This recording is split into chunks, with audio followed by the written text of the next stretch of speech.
about $500 million, which is probably something that they didn't even realize was gonna come, isn't it? Yes. And so you see, the thing is, for me, if I'm going to research anything about an artist, it'll probably be something that's positive, unless it's Diddy. Okay, that is very true. Now, you know, the thing is, in this day and age, of course, we also know the facts, and we've seen the news. He should be insane. Thank God he's not. He has his moments, and he should, because he's been in jail. But ever since with Rihanna, he's been in prison. We came here not knowing when we were gonna die. Somebody told us that.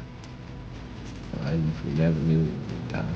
We wouldn't celebrate, but... Y'all won't believe the drama that's unfolding in the music industry right now. Chris Brown is gearing up for what might be the biggest battle of his entire career. And trust me, this is huge. He's taking on none other than Warner Brothers, and he's not playing around. After they dropped a documentary that basically dragged his name through the mud, Chris is hitting back with a jaw-dropping demand of $500 million in damages. While his loyal fans are rallying behind him, there's someone who's seriously concerned about this whole situation, Jaguar Wright. And let me tell you why her warning is sending chills down everyone's spine. She's not doubting Chris's case, not at all. What's keeping her up at night is the industry's absolutely terrifying history of, let's just say, dealing with artists who dare to threaten their money-making machine. Remember Prince? When he stood up to Warner, things took a devastating turn. Jaguar's absolutely terrified that Chris might be walking down the same dangerous path. The question on everyone's minds right now is, what exactly did Wright say that's got everyone so worried? Is Chris really putting himself in harm's way? Could he possibly face the same tragic fate as Prince for simply standing up for himself? Let's dive into this shocking story. That's why it's so important to come clean and to be clean if you're gonna fuck with this game in any way, shape, or form, because they will use everything against you and tie you up. Let me spill all the tea about this explosive situation. Chris Brown has literally declared war on Warner Brothers, and I mean war. On January 21st, 2025, he dropped a bombshell lawsuit in Los Angeles Superior Court. It's all about this documentary they released called Chris Brown: A History of Violence that came out in October 2024. And honey, let me tell you, it was not flattering. This documentary basically went through Chris's entire past with a fine-toothed comb, bringing up every single allegation ever made against him. There's this Jane Doe who claimed Chris mistreated her back in 2020. And of course, they had to drag up the 2009 Rihanna incident for what feels like the millionth time. But wait, there's more. They didn't stop there. They brought up everything.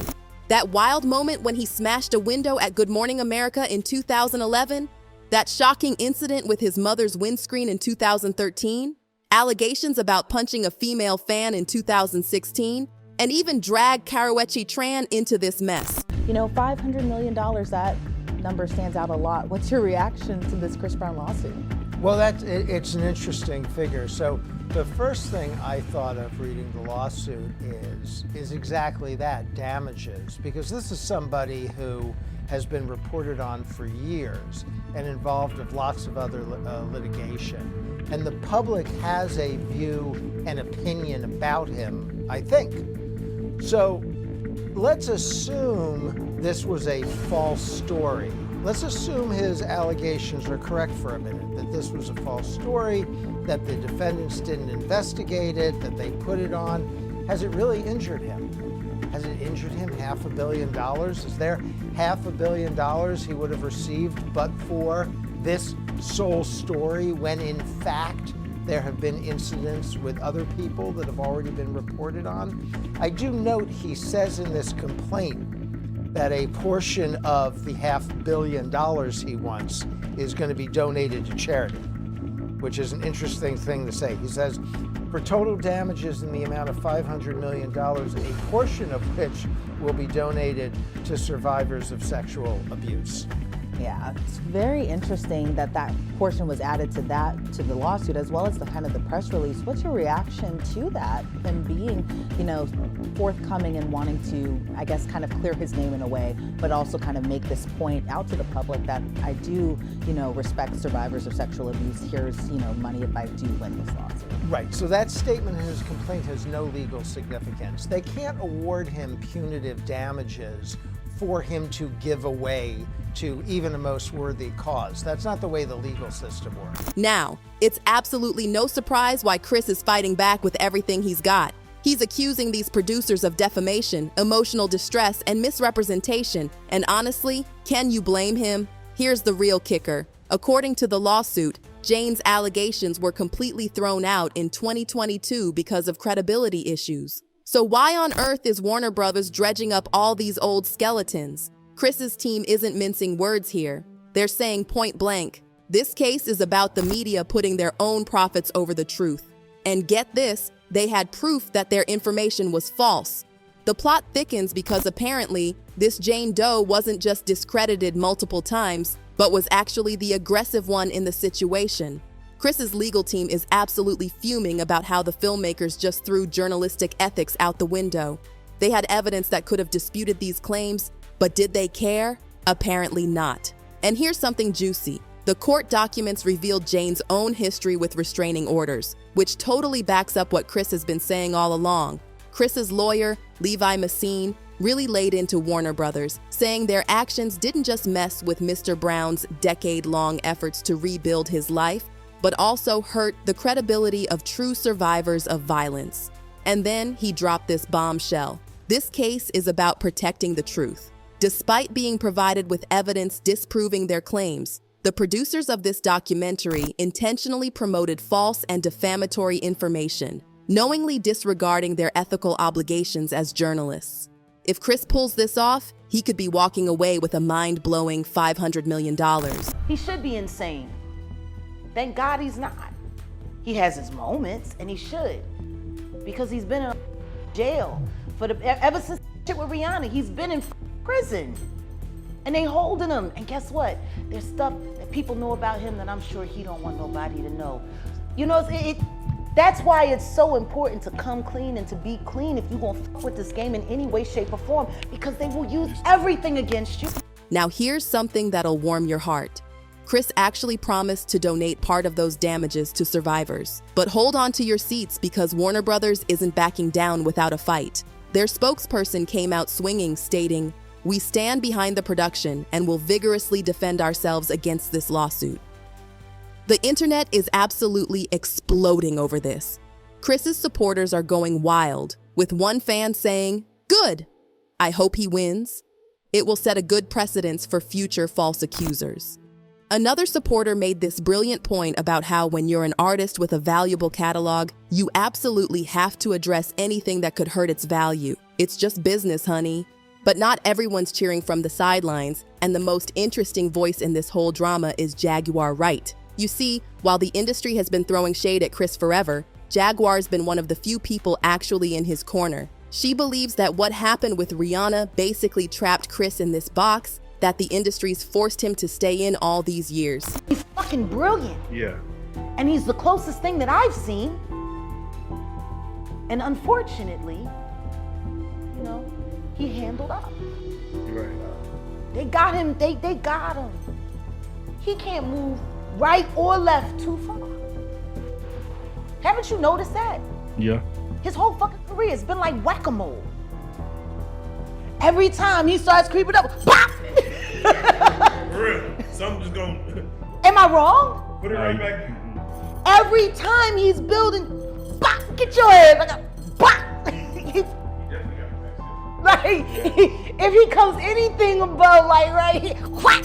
Put it right back. Jaguar's not holding back. She's saying Chris is absolutely brilliant, but he's basically shackled by the chains of his past, and the industry is milking this situation for all it's worth. She pointed out something that's honestly heartbreaking. Every single time Chris tries to move forward and put his mistakes behind him, the industry just yanks him right back. If I sell 1 million copies, I'm gonna have $10 million, right? Roughly $10 million. Right. If I sell 2 million copies, I got $20 million. If I just sell 3 million copies, I got $30 million. Now who has the biggest record deal? Oh, yeah, right. Okay. Right? So Mariah kind of got skirted. And let me tell you, Jaguar was spot on. That's exactly what Warner Bros. Did with this documentary. They basically turned his past into trending topic just when he thought he'd finally closed that chapter of his life. But this time, Chris isn't taking it lying down. However, and this is where it gets scary, he might want to watch his step, because taking on a giant like Warner Bros., that's not just any fight. Let me take you back to Prince's story, because this is where things get really chilling. Prince's whole brand was built on authenticity. Back in 1977, when he was just a baby-faced 18-year-old, he signed with Warner Brothers. His first album, For You, dropped in 1978 but only made it to number 163 on the US charts. But Warner stuck by him, letting him keep releasing music from 1978 to 1981, even though the charts weren't exactly on fire. Then 1982 happened. Prince released 1999, and boom, finally hit the top 10 in the US. After that, it was hit after hit after hit. When Purple Rain dropped in 1984, it was game over. Prince had officially arrived. By this point, Prince felt ready to stand on his own 2 feet and started thinking about getting the rights to his music. It's not your game. You didn't make the rules, so everything comes hard. And as long as you're signed to a contract, you're going to take a minority share of the winnings. A select few of us will do well. The majority will not. So as a people, we'll be considered a minority. But stop. Let's take a moment and look at yourselves. There's nothing minor about you. And what Prince did next shook the entire industry to its core. He completely transformed himself, abandoning his legendary name to become Squiggle, the artist formerly known as Prince, and even just a symbol. This wasn't just some wild artistic phase. It was a full-on protest. Prince desperately tried to explain this to his bewildered fans, saying, "It is an unpronounceable symbol whose meaning has not been identified. It's all about thinking in new ways, tuning into a new frequency." But here's the real tea. Prince revealed that Warner Brothers took the name, trademarked it, and used it as the main marketing tool to promote all of the music I wrote. The company owns the name Prince and all related music marketed under Prince. I became merely a pawn used to produce more money for Warner Bros.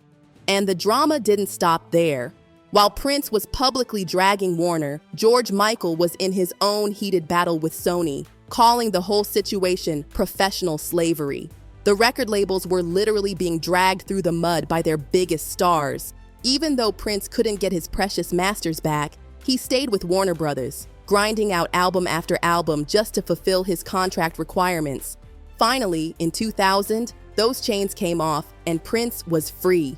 He wasted no time setting up NPG Records and started playing the field with Warner's biggest rivals: EMI in 1996, Arista in 1996, Columbia in 2004, Universal in 2006, and the list goes on.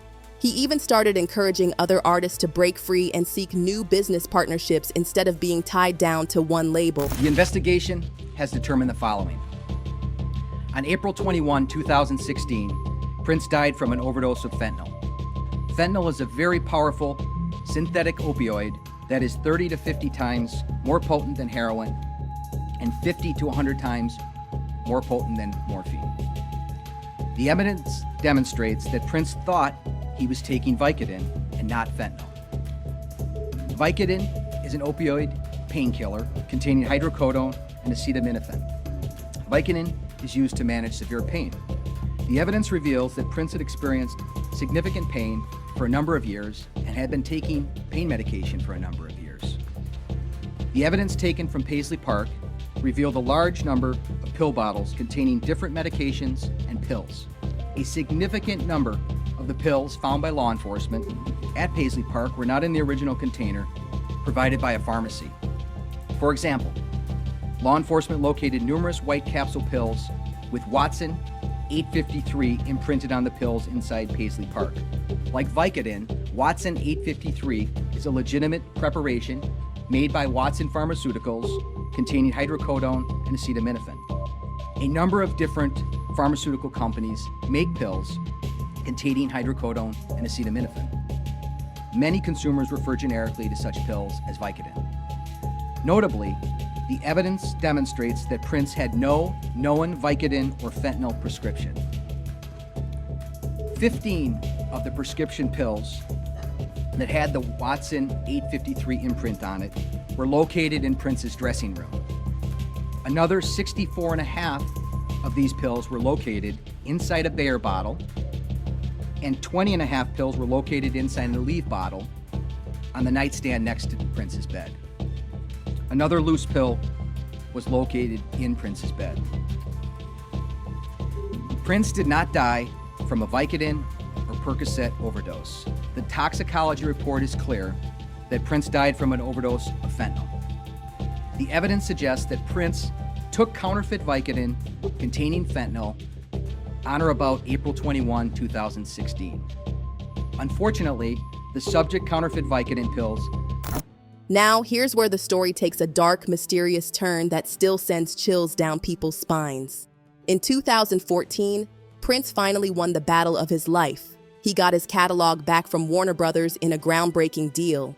But just 2 years later, and this is where it gets seriously suspicious, Prince was found unconscious in an elevator at his Minnesota home, Paisley Park, on April 21st, 2016. He was only 57. The official story? They're saying it was an overdose, claiming they found substances at his place. Supposedly, he was taking Vicodin for pain, but the pills turned out to be counterfeit, leading to his tragic end. To me, he's always been the greatest, you know, and no one's even close. You said he was a big influence on you. Are you talking about your clothes? Are you talking about your music, your sense of style?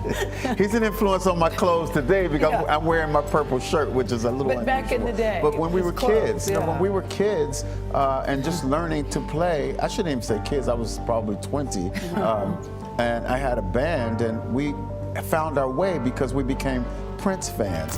But hold up, something about this story just doesn't add up. Anyone who knew Prince knows he was not that type of person. He was a strict vegan who took his fitness seriously and stuck to a regular exercise routine.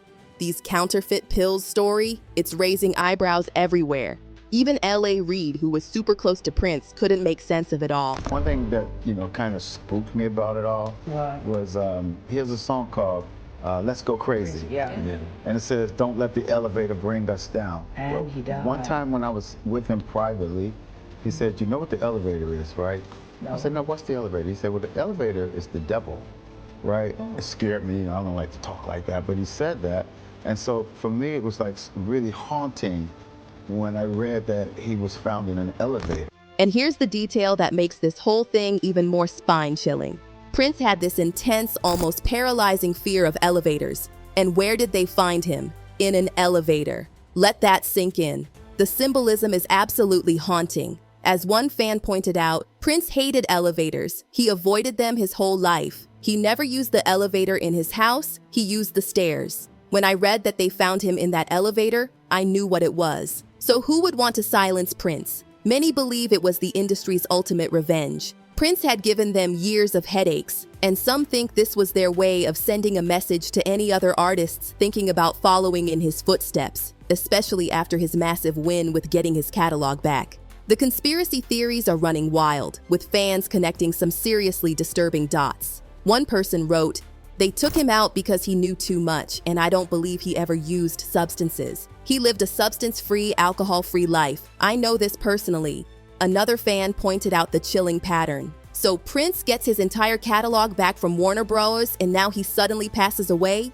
Notice a pattern here with Black artists? And now, people are terrified that Chris Brown might be walking down the same dangerous path.